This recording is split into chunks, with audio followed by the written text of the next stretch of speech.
Let's have a look at the business sales quote and also purchase orders.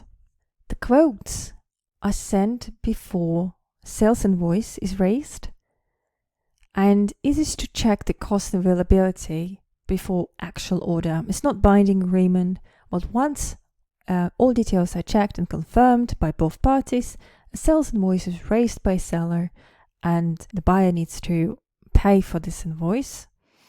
Quote does not affect the accounting balances. So when you raise quotes, these amounts will not appear in your sales just yet. But once you have a sales invoice and you enter it on the system, of course, the sales invoice will affect your account balances. Similar to quotes, purchase orders are also non-binding and serve as confirmation for the supply of goods and services. Let's have a look at an example. So with the quote, this is a sales quote.